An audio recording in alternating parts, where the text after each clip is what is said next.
संक्षिप्त गरुड़ पुराण आचार्य का भगवान विष्णु जी की महिमा तथा उनके अवतारों का वर्णन। नरश्रेष्ठ भगवान श्री नारायण और भगवती सरस्वती तथा व्यास देवों को नमन करके पुराण का प्रवचन करना चाहिए, जो जन्म और जरा रहित कल्याण स्वरूप अजन्मा तथा अजर है, अनंत एवं ज्ञान स्वरूप है, महान है, विशुद्ध, अनादि एवं पंच भौतिक शरीर से हीन, समस्त इंद्रियों से रहित और सभी प्राणियों में स्थित है, माया से परे है। उन सर्वव्यापक परम पवित्र मंगलमयी अद्वैय भगवान श्री हरि की मैं वंदना करता हूँ। मैं वन, वाणी और कर्म से विष्णु, शिव, ब्रह्मा, गणेश तथा देवी सरस्वती को सर्वदा नमस्कार करता हूँ। एक बार सर्वशास्त्र पारंगत पुराण विद्या कुशल शांति चित महात्मा सूत जी तीर्थ यात्रा करके प्रसंग में नैमिषारण्य आए और एक पवित्र आसन पर स्थित होकर भगवान विष्णु का ध्यान करने लगे।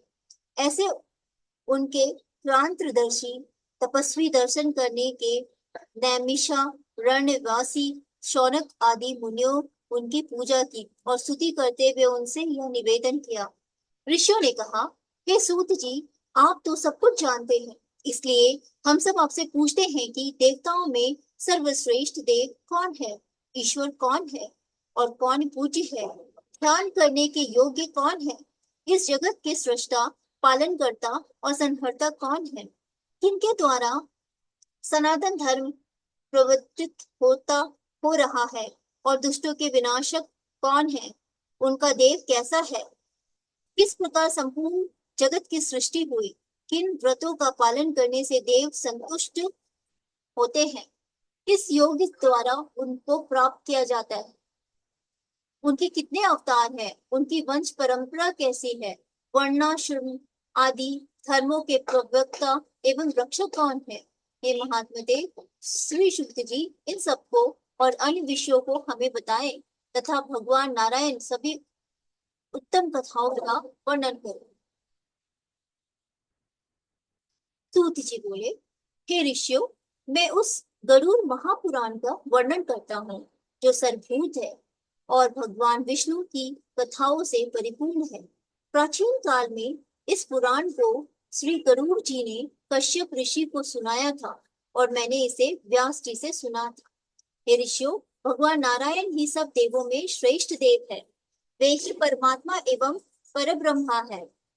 उन्हीं से इस जगत की उत्पत्ति, स्थिति और संहार की क्रियाएं होती हैं। वे जरा मरण से रहित हैं। वे भगवान वासुदेव अजन्मा होते हुए भी जगत की रक्षा के लिए सनत कुमार आदि अनेक रूपों में अवतार ग्रहण करते हैं।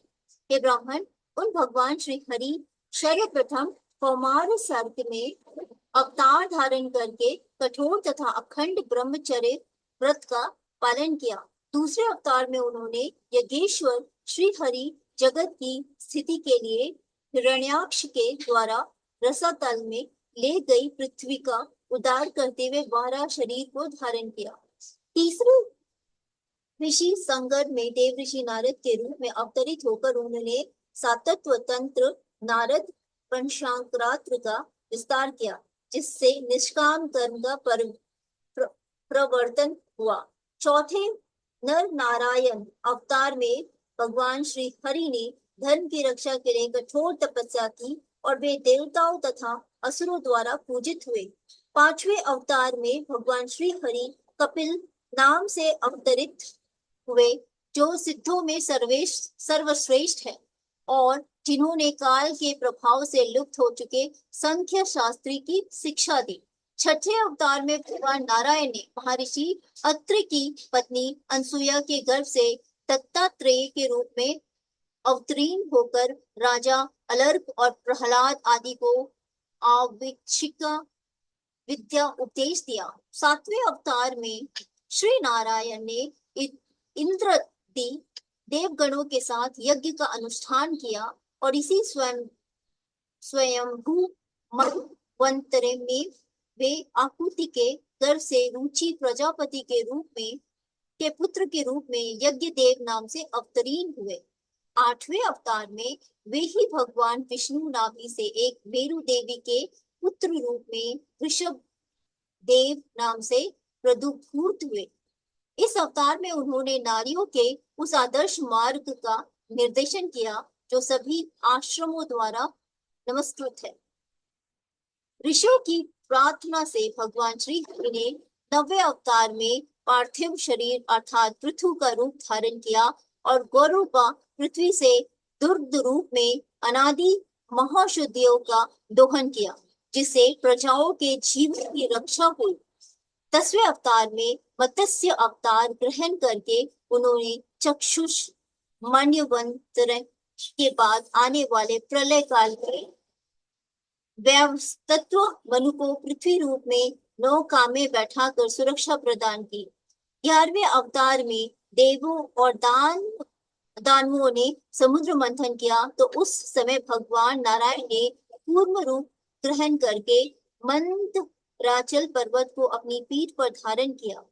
उन्होंने 12वें अवतार में धन्वंतरी तथा 13वें अवतार में मोहिनी का रूप ग्रहण किया और इसी स्त्री रूप में उन्होंने दैत्यों को मुक्त करते हुए देवताओं को अमृतपान कराया। 14वें अवतार में भगवान विष्णु ने नरसिंह का रूप धारण कर अपने तेज नखाग्रोह से पराक्रमी दैत्य राजा हिरण्यकश्यप के हृदय को उसी प्रकार विदीर्ण किया जिस प्रकार चटाई बनाने वाले व्यक्ति तिनकों को चीर डालता है। 15वें अवतार में वामन रूप धर करके वे राजा बलि के यज्ञ में गए और देवताओं 3 लोक प्रदान करने की इच्छा से उसमें 3 पग की भूमि की याचना की। 16वें अवतार में ब्राह्मणों द्रोही क्षत्रियों के अत्याचारों को देखकर उनको क्रोध आ गया और उसी भावेश में उन्होंने 21 बार पृथ्वी को क्षत्रियों से रहित कर दिया। तदंतर 17वें अवतार में पराशर द्वारा सत्यवती से व्यास नाम से अवतरित हुए और मनुष्यों की अल्प ज्ञाताओं को जानकर इन्होंने वेद रूपी वृक्ष को अनेक शाखाओं में विभक्त किए। श्री हरि देवताओं के कार्यों को करने की इच्छा से राजा के रूप में श्री राम नाम से 18वां अवतार लेकर समुद्र बंधन आदि अनेक पराक्रमों पूर्ण कार्य किया। 19वें तथा 20वें अवतार में श्री हरि ने वृषंस वंश में कृष्ण एवं बलराम का रूप धारण करके पृथ्वी के भार का हरण किया। 21वें अवतार में भगवान कलयुग के संधि के अवतार देशद्रोहियों को मोहित करने के लिए कीटक देश में जिन पुत्र बुद्ध के नाम से अवतरीन होंगे और इसके पश्चात कलयुग की 8वीं संख्या में अधिकांश राजवर्ग के समाप्त होने पर वे श्री हरि विष्णु यशा नाम से ब्राह्मण के घर में कल की नाम से अवतार ग्रहण करेंगे। हे द्विजो, मैंने यहाँ पर भगवान नारायण के कुछ ही अवतारों की कथा वर्णन किया है। सत्य तो यह है कि सत्य गुण के अधिष्ठान भगवान विष्णु के असंख्य अवतार है। मनु, वेदवता, सृष्टि प्रवक्ता सभी ऋषि उनकी विष्णु की विभूतियां कही गई है। उन्हीं मनु आदि श्रेष्ठ ऋषियों से इस जगत की सृष्टि आदि होती है, इसलिए व्रत आदि के द्वारा इनकी पूजा करनी चाहिए। प्राचीन काल में भगवान वेद व्यास इसी गरुड़ महापुराण को मुझे सुनाया था। हरि बोल हरि बोल।